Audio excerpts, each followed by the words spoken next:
Well, good evening, everyone. This is Phil Gigliotti,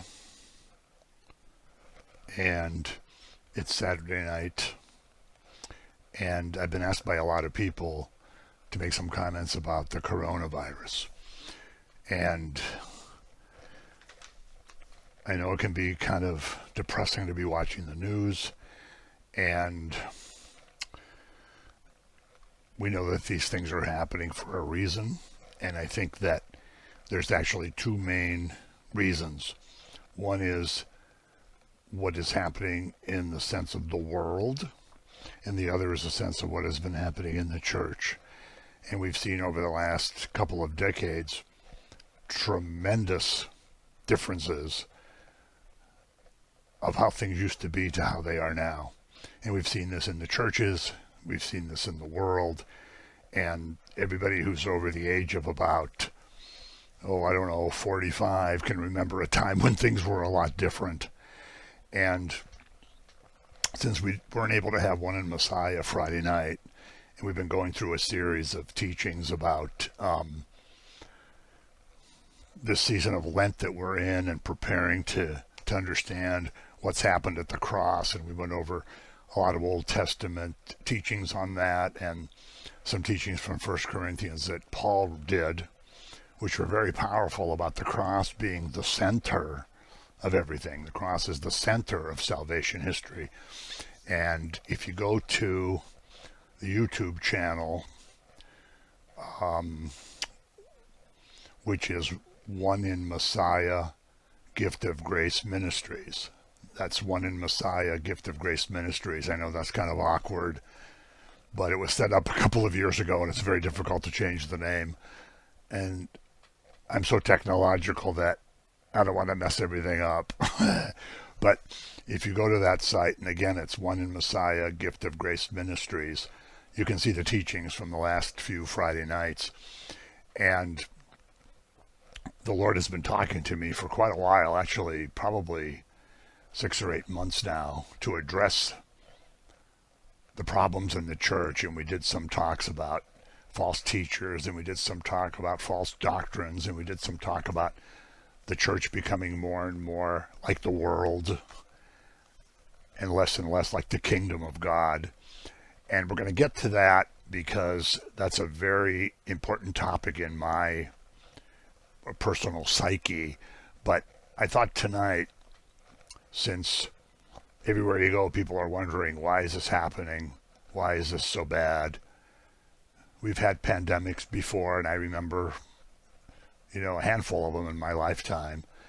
And this seems to be different. This seems to be more inclusive. This seems to be a more serious type of thing that probably is not just going to disappear anytime soon. And the other interesting thing is it's been accompanied by the closing of every church. I don't think there's a church that's open anywhere in certainly the Midwest and the Eastern and Western United States. I don't know about if you go to Montana, but certainly in populated areas, every church is closed. Online services are, maybe okay, but certainly don't cut it. Being in an online service certainly does not follow from what the writer to the Hebrews said when he wrote, "Don't forsake the assembling of the brethren." But now we're in a situation where we can't have the assembling of the brethren. So tonight, and these are going to be much shorter teachings than you guys are used to. I know you're all saying, finally, whoopee. But it's going to be shorter, but it's going to kind of lay the groundwork from the secular perspective of why some of these things are happening. And let me say right off the bat that I am not saying that this is the end of the world. This doesn't mean Jesus is coming tonight or tomorrow morning. I hope he does. But there are still other prophetic events that haven't happened yet. But this is certainly an example of the chastisements that are going to come on the earth. Remember, Jesus said men will faint for what is coming over the earth. And this is not the beginning, because he also said these things will be like a woman in labor. I've never been in labor, but I've been with my wife while she was in labor, and all of you women out there that have had babies know that you start with minor contractions, and then it gets a little more forceful, and then it gets more forceful, and then it gets more frequent and more forceful, and then the baby's born. So Jesus himself said that when as the time approaches, it's going to be like a woman in labor. And so all of these events, including coronavirus, has to be taken into context with everything else. Yes, in the last 2 to 3 months, there have been a lot of earthquakes all over the world. Jesus said before the second coming, there'll be earthquakes in diverse places. Well, there's always been earthquakes. Secondly, there has been unusual weather with tornadoes in January and February. Nashville recently had one. We've had weird winter weather, so much flooding through the American Midwest, and the flooding's also taken place in Japan and in Korea and in Italy and in France. And even the Sea of Galilee is at the highest level that has been in a long time because they had so much rain over the winter that they don't normally get. And so these things are natural factors. There's political factors. Israel is reestablished as a nation, which before Israel was reestablished, we couldn't be in an end time scenario for various reasons, which we'll get into when we talk about the church. But suffice it to say that before 1948, we couldn't be in the final end time scenarios. So all these things have to be taken in context. We've seen a movement to one world government, one world authority. Even the Pope indicated that there should be a one world authority that nations would surrender their authority to in order to help fight so-called climate change. Can't remember now if it's global warming or climate change. I guess it's climate change. I'm being sarcastic. But the environment which has taken over the gospel, basically, we'll get to that, is now affecting even the highest levels within the Catholic Church and within many other churches. And I'm speaking in general. I'm not just going to pick out one church to talk about. But here's the ultimate authority in the Roman Catholic Church saying that each nation should be ready to surrender its sovereignty to a global unit. The economy has become one world. And this is one of the reasons that the media and Europe and other places just can't stand Donald Trump, because he has kind of thrown a wrench into the one world, new world order. You know, the Pope recently said there needs, in fact, in May, there's going to be a conference at the Vatican, which is going to talk about how there has to be a global initiative to educate children. That this has to be done by every country, by every society, by every setting. The children need to be educated in a certain way. But let's take the fundamentals. In 1973, in the Roe versus Wade decision, and the woman who was Roe, whose name was Norma Jean McCorvey, was a friend of mine. She died about, 3 years ago now. But she was a very quiet, humble woman who, after being the test case of the decision, and then working, I think about 30 years at an abortion clinic, had a conversion experience and came to know Jesus as her personal Lord and Savior, and repented of all the things she had done, and was publicly baptized in front of the clinic where she worked so that her co-workers would see what was happening. And since 1973, there have now been over 62 million babies killed just in this country. Now, God is the author of life. Life begins at the moment of conception. A human being is not a dog or a cat or a supercharged chimpanzee or some kind of supercharged amoeba. Human beings are made in the image and likeness of God. And God is the author of life. He decides who is conceived, who is born. And as the psalmist said, King David writes in Psalm 139, all our days are known to him before even one of them is lived out. And, he tells the prophet Jeremiah, who was a teenager when he was called, in chapter 1, verse 5, before I formed you in the womb, I knew you. Before he was formed in the womb, he knew Jeremiah. Now, how could that be? Well, because he knew he was going to create Jeremiah and had a plan and purpose for his life. But now we've decided that we will decide who's to be born, when they're to be born. Now even if they're going to be a male or a female. If you're going to have another girl and you already have 3 girls, well, let's get rid of this baby and hope maybe next time to have a boy. You have 2 boys and you're really counting on a girl and you find out it's a boy, well, maybe we'll terminate this pregnancy and we'll try again. The baby has some medical or developmental issue that can be found out, and we don't want to deal with this. We don't think the medical community should have to deal with this. We're going to put an end to this. And I speak to this very personally because one of my grandsons was going to have major physically developmented issues, and termination of the pregnancy was recommended, but that was not done, thank God. And after many months of prayer of friends of ours in the United States and in Mexico and in Israel and pretty much many other countries that we have had ministry experience in, he had a healing experience in the womb. And when he was born, the doctors and nurses were shocked. In fact, they're still talking about him at University Hospitals of Cleveland, and he's 9 years old now. So we've taken it upon ourselves to decide who's going to be born, when he's going to be born, and if it's convenient or not for us if that person is born. Secondly, we have the issue of same-sex so-called marriage. I think the Bible speaks pretty clearly to this. Adam and Eve were created as male and female. In the beginning, male and female, he created them.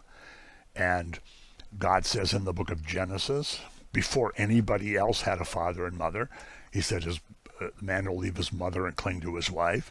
Jesus requotes that and says, a man leaves his mother and father and clings to his wife, and they become one flesh. And they're permanently joined together.